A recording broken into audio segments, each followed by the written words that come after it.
I got it, Thank you, Nancy. Justin. Thank you. Okay. All right, Chris, maybe start another little intro. Yeah. You're Well, no, killing just no. So I'll just kind of get into it, and what I want to do tonight is to try to put some thoughts out there. For some of us, this is just going to kind of be a recovery, or I'm sorry, let's call it a review of some of the basics. But I'd like to really sort of see past the basics, right? And it's like I want to sort of maybe take what's in the foreground and see what it's distracting in the background for us as it relates to the basic desire and the basic fears. So as I'm going through this, if my sort of normative gaze is assuming that like we're all sort of innie and nerdy and we think about this stuff all the time, like holler at me, slow me down, ask questions. As we're going through this, if any of you actually have something that you want to add or something that you think would be helpful to illustrate, please, I would love for this to be as conversational as possible. And then honestly, at any point, if there's something that I say that you're like, well, I actually fundamentally think there's another way of seeing that, awesome. Please, I invite that, because the truth is I kind of image myself as like an Ennea universalist, right? When my first book, The Sacred Enneagram, dropped, I got a little bit of pushback from a couple of the old school teachers who are like, hey, integration and disintegration, nobody thinks that anymore. Nobody believes that anymore. And look, I was like, cool, that may have been something that Claudio was freestyling in a question and answer session and sort of backed away from years later. But I was like, a lot of people think it works, and a lot of people have experienced it, and it's a really helpful way for people to get started in it. So in the Enneagram of Belonging, I tried to tease out, I tried to trick out 9 different theories of those crisscrossing lines inside the circle. And my sense is, look, any of those 9 theories work. And if integration and disintegration is where you're at, fabulous. Work with that until it no longer serves or supports you. And then guess what? There's other ways to come at this material and these ideas to continue to grow and to continue to work. So at any point, if I also say something that's just like, hey, this isn't, IEA Colorado Street legal, or there's another way of seeing it, please like share or clarify. Cool. Super duper. Okay. So like I said, I want to dig into the basic fears and the basic desires tonight. And I know that this is super duper simple, but I actually think there's so much more to this about becoming human, about unlocking personality, about living with and beyond our fears and desires. And I actually think this is really maybe some of the clearest framework that we have for living into the spiritual sense of ourselves. So if you are old school Enneagram nerdy, you know that there is not a lot of material out there on the basic fears and basic desires. And if you kind of pick up some of the old books, which I tried to pull a couple off the shelf here just before we got started here, you'll see that. And the first book written in 1984, the first book in English written and published in 1984 on the Enneagram, has little to say, if anything, about the basic fears and the basic desires.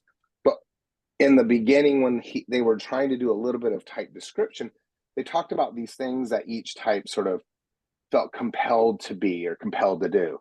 And so what happened, of course, 4 years later, in Richard Rohr, Father Richard Rohr's book, the Enneagram, a Christian perspective, he kind of polished up that language. And if you remember this, he created these lists, right? Type 1 is the need to be perfect. Type 2, the need to be needed. Type 3, the need to succeed. Type 4, the need to be unique. Type 5, the need to understand. 6, the need to be secure. 7, the need to avoid pain. 8, the need to be against. And 9, the need to avoid. And that makes a lot of sense to me. In fact, Father Richard was my first teacher, and that's kind of how I came into the Enneagram. And those were very gentle sort of observations for me, not judgments about people. And I think what's great when you kind of look at that hit list of what Father Richard did, that seems like it kind of became, let's say, the early rails for the basic desires. Well, then 2 years later, 1991, Helen Palmer puts her book out, The Enneagram. And again, I kind of went through this and I was trying to figure out, like, where the desires and fears show up in this. And again, there's not really anything explicit about the basic desires and basic fears. Now, you know this, between 91 and 99, Don Riso, the late Don Riso, was writing quite a bit. But in 1999, him and Russ Hudson put out the Wisdom of the Enneagram. And I think this is the first place that I sort of really could crystal clear put my finger on the basic desires and the basic fears. And, you know, if you're somebody who likes to get into the material, like, you go to page 30 and there's just a few paragraphs on it, but it's right there. And in very clear, simple terms, Don and Russ sort of start to unpack this a little bit. Now, the funny thing is, you know, for most of us, I think if we went through like a pop quiz on the hit list of what are the basic components to type structure, the basic fears and the basic desires are almost always there. It's kind of become canonized. It's kind of become assumed and understood that this is part of the deal. But like I said, I think for most of us, it's an intuitive, or it's an experiential, or something that we've sort of thought or felt our way into understanding as we've related to it and as we've tried to grapple with it. So when I think about the basic desires and the basic fears, I try to really sort of deconstruct the language, and I try to figure out, like, what is it that we're aiming to untangle in our own sense of self. And I'm kind of embarrassed to illustrate it this way, but has anybody ever watched that YouTube show called Hot Ones? You know what I'm talking about? No. Yeah, It's yeah, the one kind with where the host can sit there and eat all these hot wings and nobody else can. yes, And it's wasn't his name Chris as well? his name is Sean Evans, Sean, actually. that's right. Yeah. And this poor guy, for I don't know how many seasons, maybe 15 seasons now, interviews essentially people on their publicity tour. So musicians, actors, you know, celebrities, social media influencers. And he sets a paddle in front of himself and the person he's interviewing, and there's 10 chicken wings. And the hot sauce on these wings goes from basically passable to unedible. And what's so awesome as he's interviewing people is, you know, the closer and closer he gets to the unedible side of the paddle, these folks, their faces are flushed, they're sweating. Excuse me. There's actually a guest who went to the bathroom on himself because it was too hot to eat these wings. And as their bodies are actually going into survival mode, he starts to ask them questions that, like, aren't on the sort of like normal hit list of what do we ask people on their publicity tours. And as these people's bodies are dropping into survival, unconscious, like self-preservation, survival, they're giving really candid, really vulnerable, really honest answers. It's a really great snapshot of some of these people, right? So, like I said, I'm kind of embarrassed to bring this up, but one of the shows was with Steve-O from a show called Jackass. And if you don't know what Jackass is, or if you haven't watched it, good. Don't watch it. Save your brain cells. But Steve-O was like this kind of clown stunt person who just was kind of like the butt of every joke on this show. And he would do anything. He would do anything that these people tell him. And he harmed himself terribly, and he suffered for it. And he abused alcohol and all sorts of substances for years. And eventually he got sober, and he started a meditation practice, and he sort of found his center. And he, you know, he's still doing ridiculous, outrageous things. But he was the guest on one of these episodes of Hot Ones. And I was blown away because, of course, you're going to get this like ridiculous jackass version of this guy. But at a certain point, like Steve-O starts to reflect on his sense of the nature of our human experience. And for me, you know, not that I see the Enneagram in everything, but kind of like Ennea attuned, I sort of heard him, in a sense, touch on what my sense was about the basic desires and the basic fears. So in this interview, at one point, Steve-O says, our human experience is a prank on us because we only have one instinct, which is to survive. And we only have one guarantee, which is we won't. And it's such a simple way to sort of look at that. But my sense was that really is the basic desire, this instinct to survive. We want to be alive. And we have this guarantee that we won't. And I think that sort of triggers our basic fear, or it sort of enhances our basic fear. And Steve-O goes on to say that, you know, because we're afraid we're going to die, this is why a lot of religions develop their sense of paradise or their sense of heaven. There has to be something more. There has to be a reward. There has to be another life beyond this.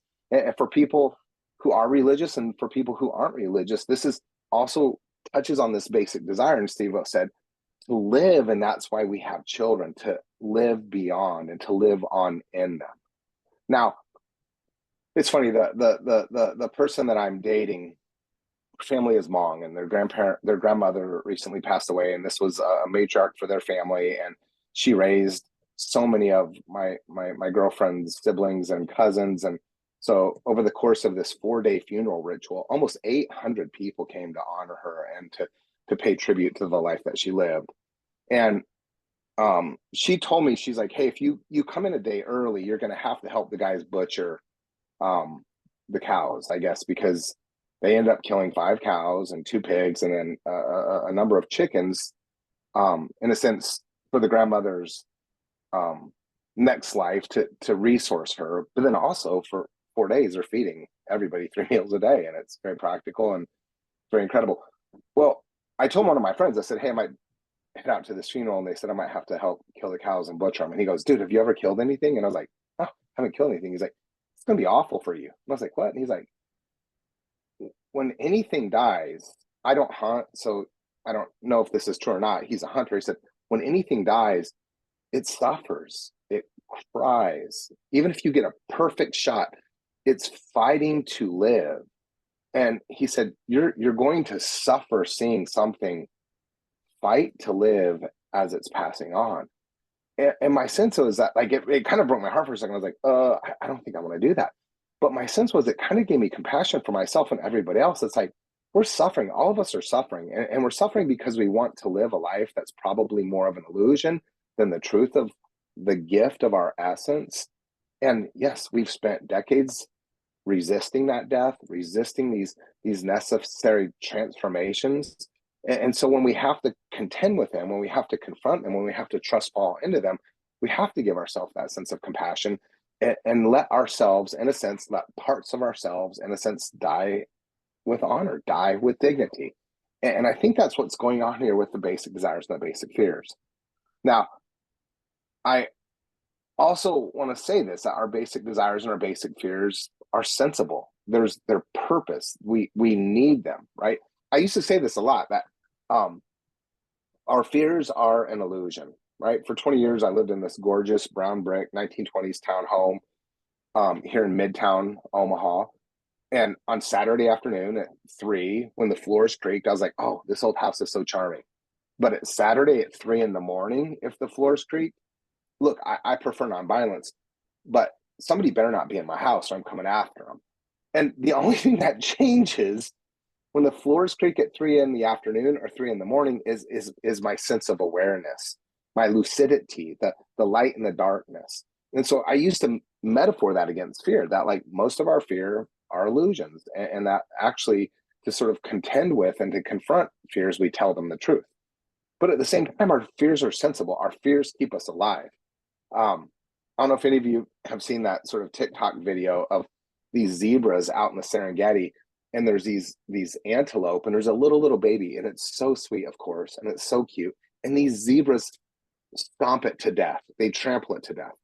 And I watched that, and I was like slightly traumatized. And I was like, what in the world? I want to give nature a little bit of a more generous and gracious sense, that like we're not going to be that awful. And so as I was sort of looking at the comments, like, what's going on here? There was a zoologist that said, hey, look, if there's a little baby antelope in the Serengeti, that is going to attract the lions. That is going to attract the hyenas. That's going to attract danger. And so rather than like creating this uncertain experience for the whole herd, these zebras stomp these poor little things to death. And again, I think we are better than that. I think our fears don't have to be violent. I think our fears don't have to lead to harm. But the truth is they do harm tender parts of ourselves. And I think these fears, if Steve-O's right, if the zoologist is right, point to this desire to live. And so I think when we look at the basic desires and the basic fears of the Enneagram, there's something about life tucked into those. And there's something that's calling us to live better lives. And I think there's something that's calling us to live further lives. So the last thing I'll say really quick about that is there's this I can't remember if it's like 1970, maybe it's 1974. I'm really sorry. I usually am better on my citations here. But there was a Psychology Today interview with Sam Keen and Oscar Chasso. And I don't know if you've ever seen that or come across it, but it's pretty amazing. It's about 10 pages long. And there's this one little sort of almost throwaway statement that Oscar Chasso makes during that conversation, where in a sense, he takes this sense of fear, he takes this sense of desire, and he in a sense, he insinuates that that's the frame of our spiritual experience. So again, I thought about that, and I thought, well, how does that play out? And I'm sorry to make like a broad generalization, but just for the utility of time, let me try to simplify this. I have this sense that religion in the West is generally fear-based. It's fear-driven, right? You don't believe the right things, you don't belong. You don't behave the right way, you're excluded. You don't worship the right way, then you actually don't get rewarded. And in fact, in a lot of Western religions, there's punishment and torment waiting for you at the next life.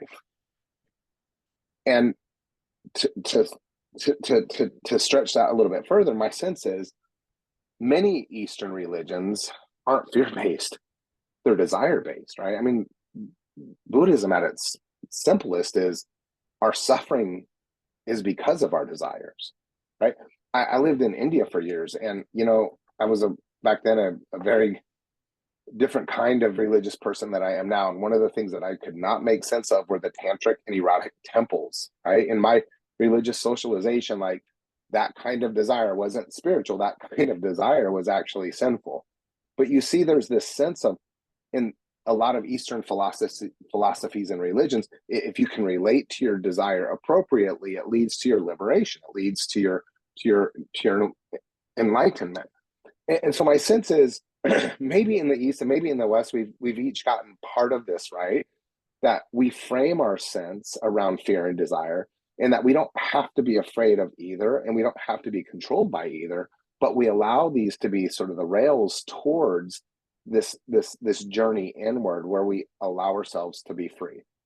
So I kind of want to frame it like that. And I kind of want to sort of kick things off with, what are we talking about when we bring fear, when we bring desire into the Enneagram, when we actually look at our basic fear and basic desire as part of the rails for our psychic structure, and what are these things showing us and telling us, and how are we going to learn to make peace with them? How are we going to learn to embrace them? How are we going to learn to welcome them? How are we going to actually learn to have honest relationships with them that lead to our flourishing, that lead to our ongoing transformation? So that's what I want to do. And as I do this, I'm going to take us through the list of basic fears and basic desires. And if this is old news for you, I'm going to try to translate them maybe a little fresher. And if this is new news to you, that's great. I think the more innocent our eyes can be, the more gentle the impression of this stuff can have on us. And then I'm just going to put questions out after each of these sort of reviews. And I'd like for us to answer the questions kind of as we go, but then I'm going to try to make space at the end to have a more robust, larger conversation about all of this. Cool? So any quick questions or thoughts or comments just sort of in this lead up here?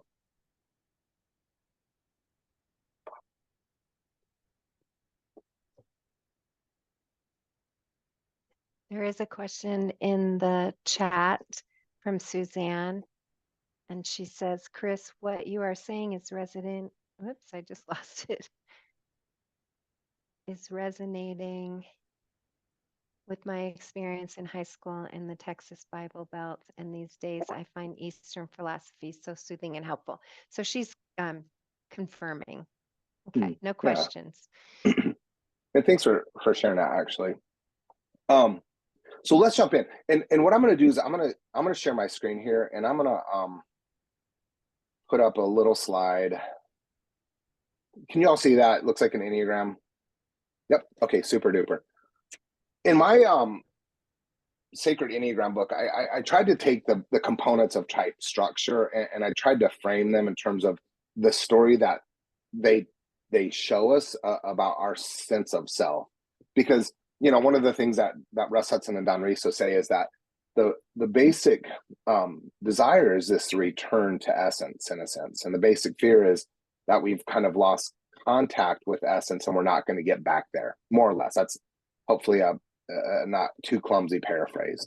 So as I kind of looked at that and tried to understand that in the context of the other aspects of type structure, I tried to sort of break this down and say, in the Enneagram, we basically have these versions of our essential nature. And, you'll see that the holy ideas are the higher mental states and the virtues are the higher emotional states. And I think when you sort of see the holy ideas and the virtues sort of in harmony where they dance together, that's a hint to what this essential nature, our truest selves, can be, right? Well, in the Enneagram, you have this childhood wound or this sacred wound or this original wound. Of course, it's been renamed and reframed by lots of folks. But in a sense, and Itasso says this, between the ages of 18 months and 3 years old, when we begin to learn to tell lies, when we begin to mimic our environments, when we learn to pretend, there's this experience, this wounding experience that shows up, and essentially it disconnects us from that innocence, that original innocence. And this is, I think, where a lot of people sort of think that type structure begins to set in. Now, my sense is, when you stack your centers of intelligence, I think these are probably neurologically imprinted in gestation. And so I think the stacking of your center intelligence is maybe the rails for pre-conscious personality. And I don't know that you could probably parent a feeling child into fundamentally a thinking child. But whatever happens during this so-called childhood wound, we lose contact with that essence. And I think that's what happens. This basic desire shows up, and the basic desire is, I want to go home, right?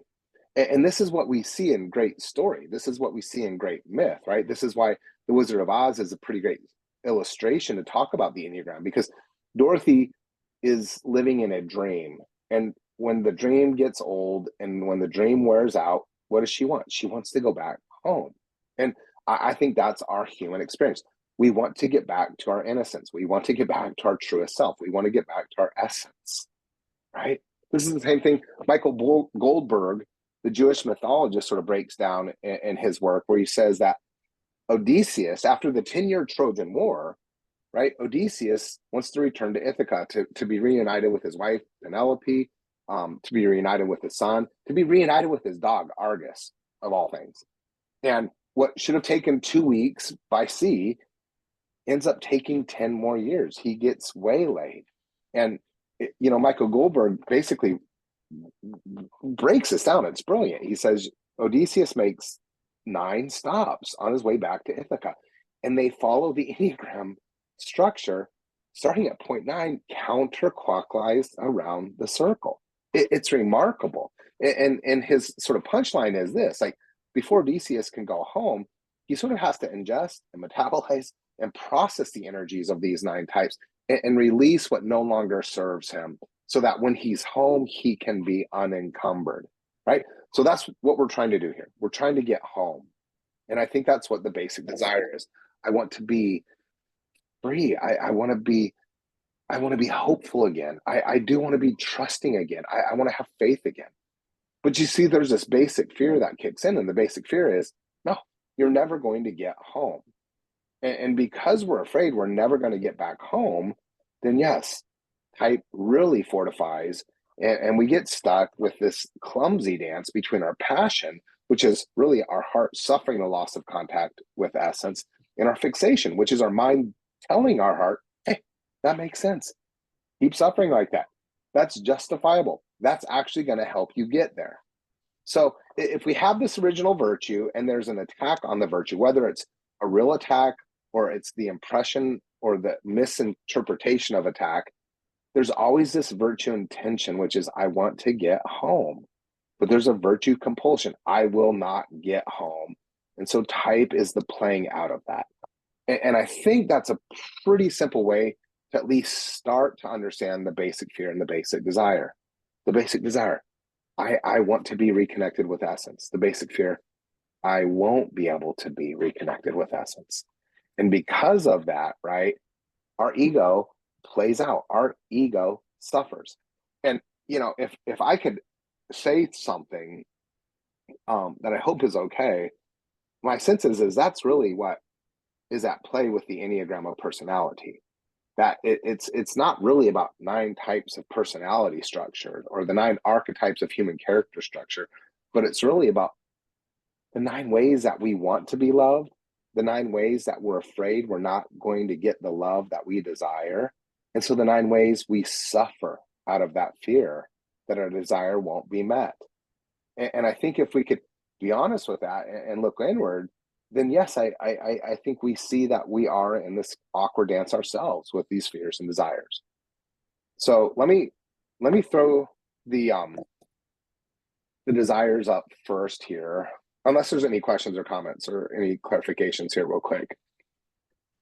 I just want to add what you say brings in the law of 3. It's these 2 opposing forces within us, but the Enneagram also, the Enneagram also shows us how to heal at each point. So it gives us the 3rd way, the uniting force. I love that. Yeah. And that 3rd way is really the integrating aspect of holding that desire and fear in peace, like in levity and lightness. Because right, this is what Heuertz also says. He's like, you have to have a sense of humor about your passion and fixation. You have to actually come to sort of observe it and say, there I go again, keep doing this. And until you have that, in a sense, levity about those things, I don't know that you've actually learned to dance with the desire and the fear. So, right. Say, Barry, you're Chris, going to say something? yeah, I just want to press you for a second. I'm not sure what the difference is between saying that there are 9 personality types or personality structures, and between that and saying that there are 9 types of or ways of fearing of not being loved or something like that. Does one negate the other? Oh, no. Yeah. So sorry. Don't mean to negate that. Maybe more to say, for a lot of us, the personality styles is what brought us into the Enneagram. And again, like an Ennea universalist, super duper cool. Like I'm happy to start there because yes, like I'm an 8. Looks like you're dominant type 5. Those are messy buckets that neither of us should be dropped into. Actually, those have, let's say, predictable repeating patterns that show up as personality. But if you really want to get nerdy about it, it's not my sense is it's not fundamentally personality in terms of temperament, in terms of perception of reality. My sense is it's fundamentally how we relate to love and how we suffer, like I said, not getting the love that we want. So if we think that's personality, fine. I kind of think what we see with the basic fears and the basic desires is we live beyond personality. Like we're reaching back to essence. We're reaching back to something that was true about us before we even had personality. So sorry if that makes it more convoluted. I mean, I guess it's a really interesting way of presenting it. I just wanted to, prod a little bit. Love it. Yeah, thanks, man. Any other observations or questions or clarifications? Super. All right, so let's get into the review. Okay, I'm going to share my screen again. And tell me if y'all can see that Enneagram one more time. Great. Okay. So, like I said, these are the kind of the traditional basic desires sort of outlined by Don Riso and Russ Hudson, and I think they're fair. I think they're good, and I think they're simple and clear, right? And we've come across this in so many of the slides and the books and the type descriptions now. But one is the desire to have integrity. This is where Father Richard said this is the need to be perfect, and if you really sort of want to suss all of this out and we'll get to it in a second, but let me just sort of show you the punchline in the math now. What's the basic fear of the one? That they're inherently corrupt, that they're inherently flawed, that they're irredeemable. And if you think about, very to the point that you just made, if the one is somehow fearful that they are flawed, corrupt, inherently unredeemable, then what are they really afraid of? That they're not lovable. And so what is the desire here? To be lovable. And how am I going to be lovable? How am I going to earn love? It's to have integrity. It's to be good. It's to be better than I need to be. It's to be perfect. And the bummer for the one here is, of course, this, like, well, actually the bummer is for the partners of the one, because this, the ones are almost always right. So if you're one, let yourself off the hook. You're probably better than you need to be. If you're one, learning to make peace with this desire, welcome this desire, it's not that you have to be perfect or excellent. It's that your flaws make you perfectly beautiful. It's that your flaws make you safe. It's that your flaws make you approachable. It's that your flaws make you human. And that's why we love you, right? So type 2, like Richard would say, this is the need to be needed. And of course, the basic desire for the 2 is the desire to be loved. And when I think of these, and I think this is generally true for a lot of us, when we look at other type stuff, it's kind of like, wow, that would be awesome if that was my desire. That would be awesome if that's my fear. And then we get to ours and it's like, oh, we palm the forehead and we're like, no. But I mean, what a great way to live. The desire to be loved, to be one with love, to be aligned with love, to be a source of love. What an amazing kind of trajectory of life to step into, right? For the 3, we have this desire to be valuable. And this is what, in Richard's work, and I think this came out of some of the earliest work, there's this need to be, a need to achieve, or a need to succeed. And I people who know me and who've been around me when I talk about the Enneagram, when I get to 3, it does arrest my heart a little bit, because this, it's never been about success or failure for the 3. It's about the relationship to value. And I don't want to get ahead of ourselves, but if you're 3, this, that the basic fear is that you don't have intrinsic value unless you earn it. And so that's, for me, why it's kind of a bummer that the 3 is called the achiever, because it's not about achieving anything. It's about earning the love that they think they don't deserve, because they're not valuable enough to be the object of. And of course, the little 3s do this as children. They swap out attention, affirmation, recognition, award as the proxy for love, because there's that emptiness and that sort of evacuated heart center. So for the 3, like, if you can come to terms with the desire isn't in a sense to be valuable, but it's to align with your intrinsic value, then what you get to live out of and what you get to show the rest of us is that value isn't something that's earned, it's ascribed. And when you rest in it and you show the truth that value is ascribed, then the efforting ceases, and this is where the trust fall happens, right? For the 4, Father Richard said this is the need to be unique. For the 4, this is the desire to be yourself, to find your significance and your meaning, to actually drop into the depth of the beauty that makes you the fabulous individual you are. But of course, the poor 4 doesn't believe that about themselves, and so they're looking for what's beautiful and meaningful and significant in everyone else but themselves, and that creates the ache, and that fuels the fear that we'll get to. For type 5, Richard says that this is the need to understand. And it's funny because I'm not sure that that's actually accurate for 5s. And actually, I don't think much is accurate for 5s in terms of the type descriptions in a lot of the literature. I think 5s are way more complicated than we understand. But I think for the 5, this desire to get to the bottom and the essence of everything is what's behind the driving force of who they are. And this is one of the reasons that 5s look like they procrastinate, or they look a little pokey, or it takes them a little bit longer to launch, because they're gathering all the information. They're actually questioning the questions, because for a lot of 5s, it's not the answer, it's getting the question right first. But it's about more than simply understanding and more than simply knowing. It's about embracing and integrating the wholeness of all things. For the 6, right, this is what we sometimes hear is the need to be secure. And I love this about sixes, because I think sixes also sort of take it on the chin in a lot of the material. I think what sixes are trying to build in the world is a kind of consensus that reminds us that we need each other, and that, sure, it's okay to trust ourselves, but can we trust ourselves in ways that are accountable, so that we are better when we are together. And so this security is coming against the fear that we'll get to here in a second.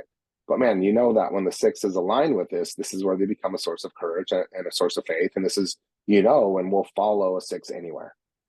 7, the desire to be happy, or sometimes you hear it, the desire to be free, or you'll sometimes hear it, the desire to be satisfied.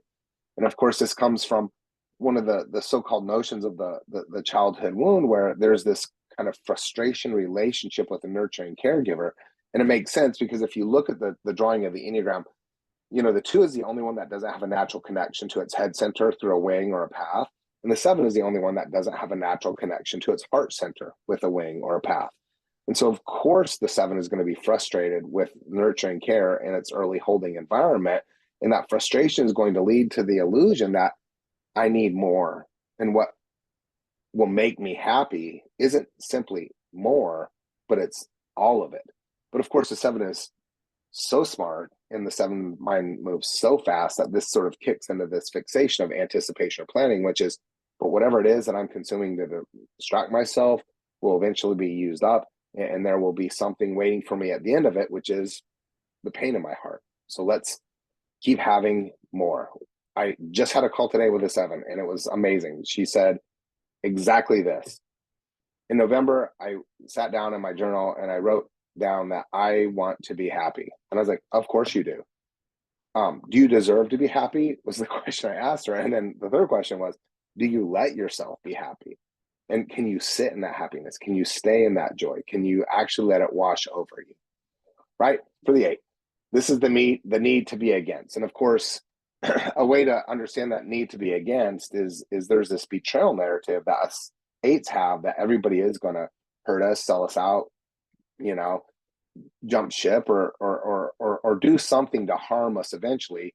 So let's test them now. Let's get that out of the way. Let's push and provoke and be a little bit of contrarians to see what it is that they're gonna weaponize against us.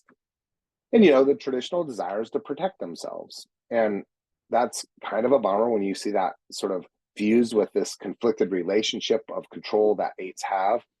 But at its best, what happens is when the 8 can learn to protect themselves in a way that's honoring of their vulnerability, their tenderness, their inner child, it actually allows the heart of the 8 to open up. And then, of course, the 9, the desire to be at peace.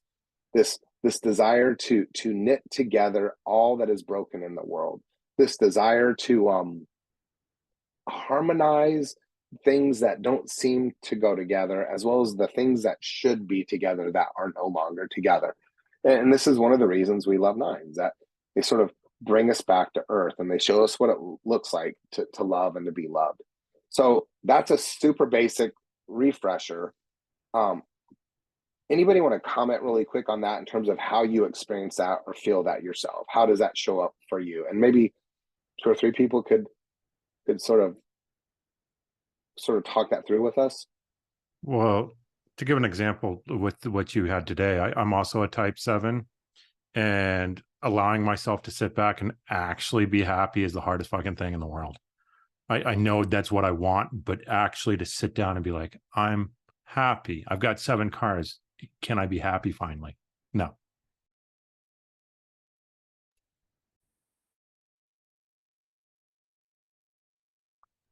Yeah, thanks for sharing that. Anybody else? That was great. I'm a 5, and I can certainly relate to the desire to be competent. What is ironic is 5s are among the most competent of all people, and yet it's like, whoa, am I competent enough? Do I know enough?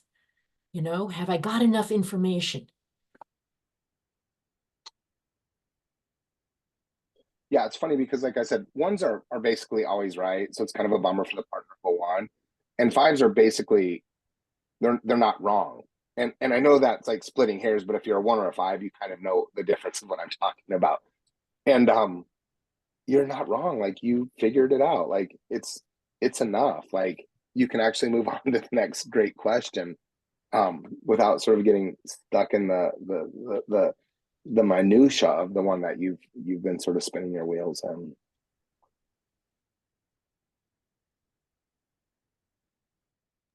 Well, let me do this. I want to put 2 questions up specifically about our desires.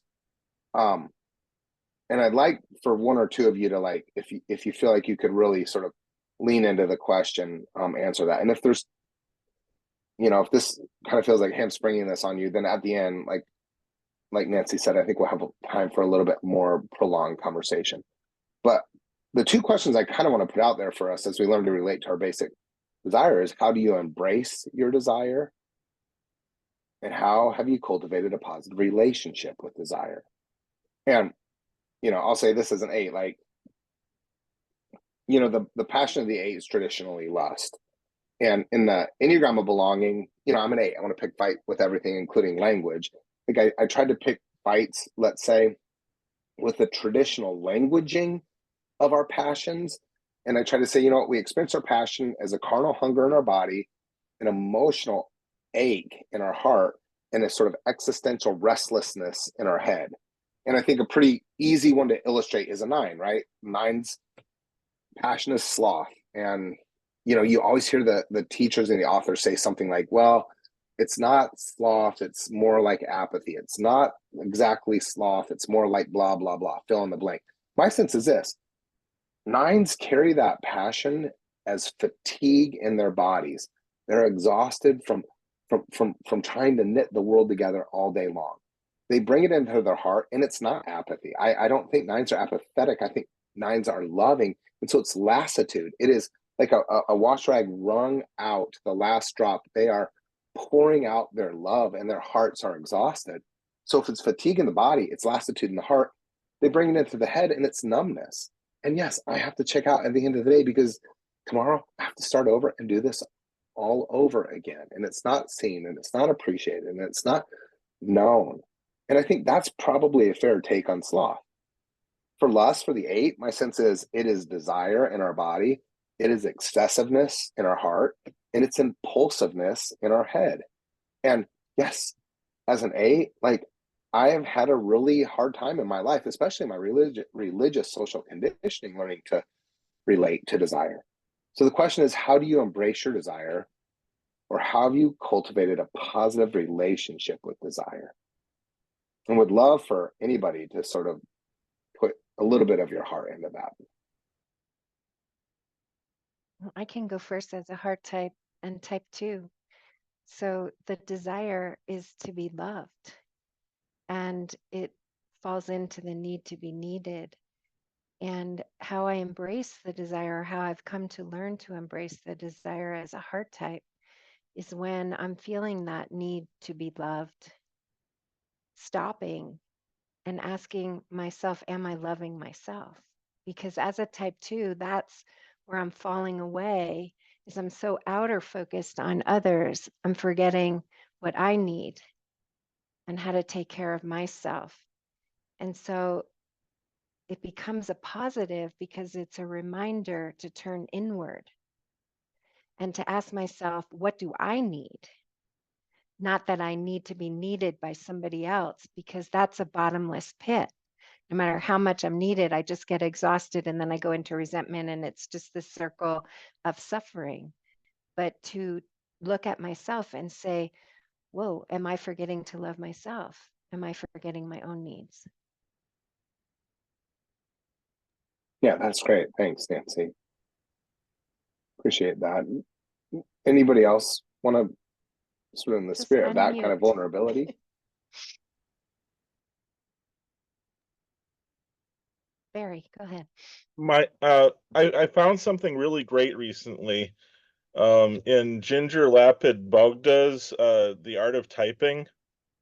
In the type 5, the first little blurb about type 5 in the beginning of the book, it says that the deepest unmet longing of type 5 is to experience and fully understand life at all levels, mental, emotional, and physical.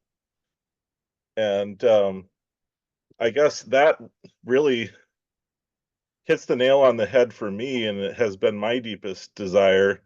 And it's something that I've started to lean into after quite a few years of working with the Enneagram. But competence in particular, I don't know. I spent 20 years trying to become a professor, and I've finally had to put that on the back burner because academia has become so incredibly competitive, and I've just had to come to terms with the fact that I probably know enough to survive, even if I can't get a PhD. You probably know way more than you need to know to survive.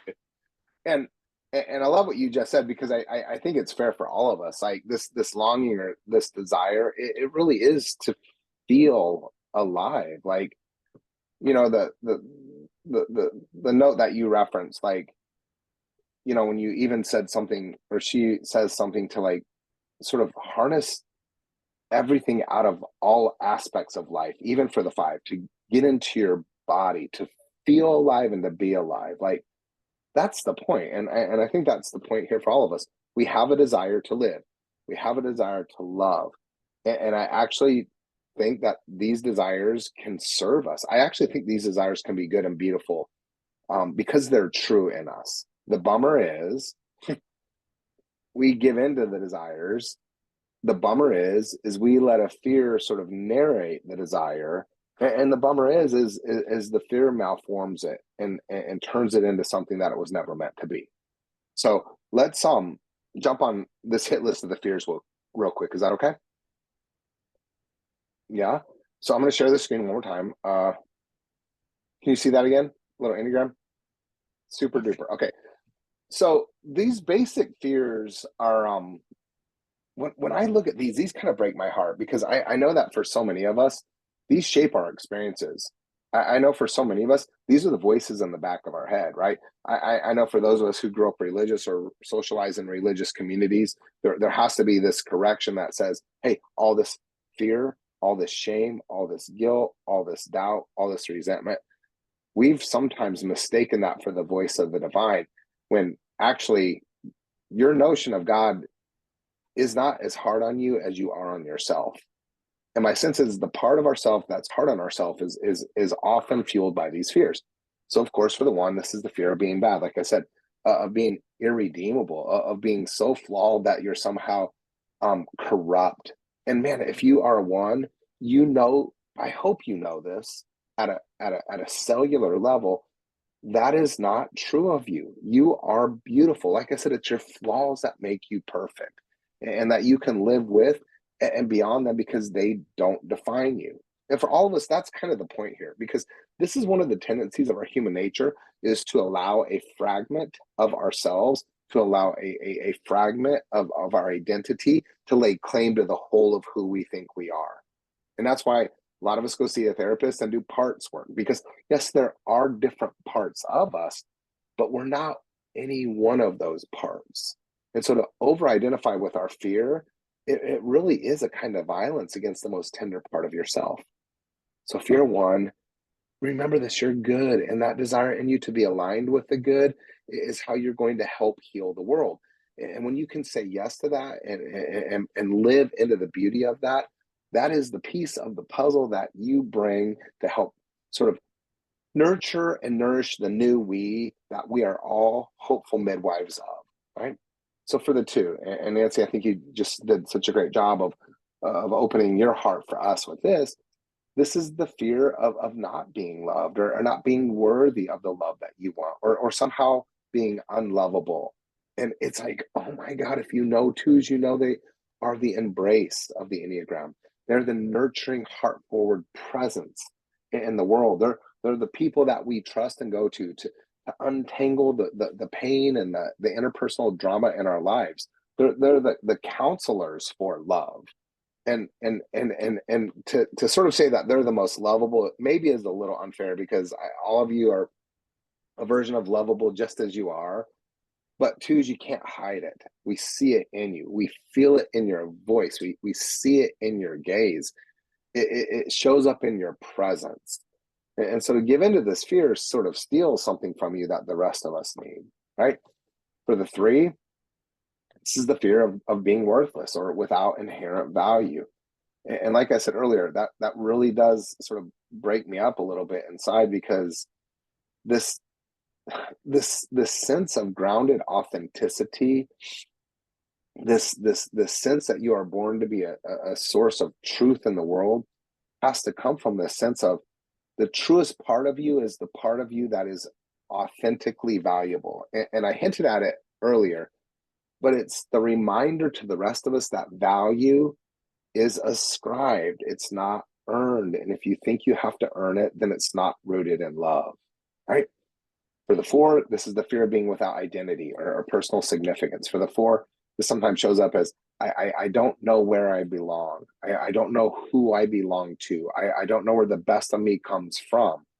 But of course, it's rooted in love. It's grounded in love.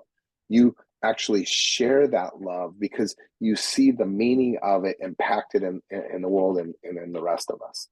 For the five, Barry, thanks for what you shared. It's the fear of being useless, incapable, or incompetent. And when I'm with fives, I'm just like, how in the world are you any of these things? Of course you're not. Like, fives are the great anchors, right? Look, fours sit at the bottom of the circle, fives sit at the bottom of the circle. You two shoulder the entire emotional and cerebral weight of the circle. You actually serve important purposes to ground us, to balance us. And then in a sense, you're the guardians of that existential hole, that gap at the bottom of the circle. And that's not the hole of angst and pain where everything is lost. That's the birth canal, the Enneagram, where everything good flourishes and where life comes. And so you saying yes to yourself and confronting this fear frees you to be a bearer of life. For the sixes, this fear is of being without support or guidance. And it's so ironic because sixes are the best ride-along friends we have. They are the most present, faithful companions. They are the greatest supports in our life. Well, you know this, like, if that's the projection of your shadow and you're trying to drop back to yourself, then you're actually not going to be the kind of friend that you need to be. But if what you are is the perfection of what you've become unto yourself, that is how you heal the world. For the seven, the fears of being deprived or trapped in pain. And this is one of the great ironies for me as well, right? Because sevens don't have that natural connection to the heart center, because sevens are actually way up in their head and they're really, really, really fast thinkers. That, in a sense, disconnect from your heart is what makes sevens really capable at being amazing humanitarians or therapists or people who can actually confront human suffering and pain and not be drawn into it emotionally or overwhelmed by it. And this is what also allows sevens to be really good, solution givers in places where there's a lot of suffering. But you see, the irony is you're running from your own suffering. Imagine if you sat in the pain in your heart and you made peace with it, how much more fecundant you would be in the world, right? For those of us who are eights, the fear of being harmed or controlled. One of the traditional ways this has showed up is the fear of being destroyed. And I always kind of laugh about that because it's like, well, eights aren't really that afraid of being destroyed. Eights want to actually be in control of their self-destruction. And so that's why eights pick up so many harmful habits or create harm for themselves. But I think this sort of fear of being controlled is really the illusion of the self-protection and what allows that innocence or that inner child to be pushed so far back inside that it never feels safe to come out. And so when we can lay down that fear, that's really when the gift of the virtue emerges. And then, of course, for the nine, the fear of loss of connection or fragmentation.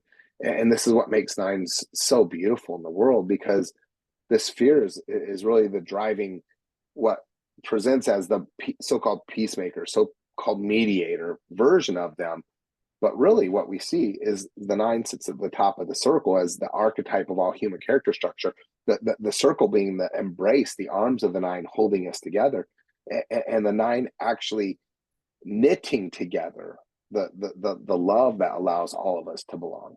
So again, these are the simple rundown of the basic fears. Any reflections on these, or any experiences of how these show up, or any clarifications on maybe that's not exactly it, or doesn't feel like it fits? You know, Chris, I'm familiar with the basic fears and the basic desires, certainly the words anyway. You actually have a creative and unique way of explaining what they mean. And I'm very touched by this, and I really appreciate the slides that you have. But more than anything, I appreciate the way you explain it. Appreciate you saying that. I imagine a lot of us sort of came up in the Enneagram where like an unhelpful, let's say an unflattering version of our passion was kind of the shoehorn of us sort of dropping into type, as if we were shamed into type through the shape of our tragic flaw or a sin tendency. And it's like that's efficient, but I don't think that's helpful. So I want to try to come at this with a little bit more compassion, and hopefully that's what's coming across. Yeah, it's helped, Chris. This is Arlene. And I could really hear my parent. I'm a 2. So that unloving feeling, whoa, wish I had that earlier. The knowledge of it, because then going into a relationship where it feels comfortable from the male, to get that all cleared up before the teenage time. So that, yeah, you know what I mean. I see you shaking your head. Yeah, and this is where, in an hour, I'm sorry, we have an hour to try to untangle some really complicated things here. This is where all of this connects. I mean, for the 2, the 2 is in the Enneagram Institute's sort of object relations overlay. They call those the dominant affect groups, right? We see that the 2 is a rejection type, and that rejection is in relationship to a protective caregiving energy. Well, the poor 2, look, you're born to be a source of love. You put your heart out there in the world. It's beautiful. You make it safe for the rest of us to put our heart out there. Of course, a protective caregiver is going to see you as a little kid and say, whoa, somebody's going to take advantage of that heart. Somebody's going to break that heart. I need to protect that heart. But look, when you're 3 or 4 or 5 and you understand love simply to be nurturing, and you're putting nurturing love out there, and it's not being mirrored back to you, but what you're getting back is protective love. Yes, that could feel like rejection. Yes, that could feel like a wound. Yes, you could try to double down on the nurturing stance and lose part of yourself to try to get that love that you're afraid you're never going to get. And so it's so hard to be us in these ways. And I think what we see is, if we can learn to have an honest relationship with these fears, it helps clear up some of that misunderstanding. Thank you. So, yeah, it's hard. It's really hard. Chris, it's 8:32. Can we go around the room and just have each person share, and they can share questions, appreciations, closing nuggets, and then I'm going to stop the recording because I know several people said they didn't want to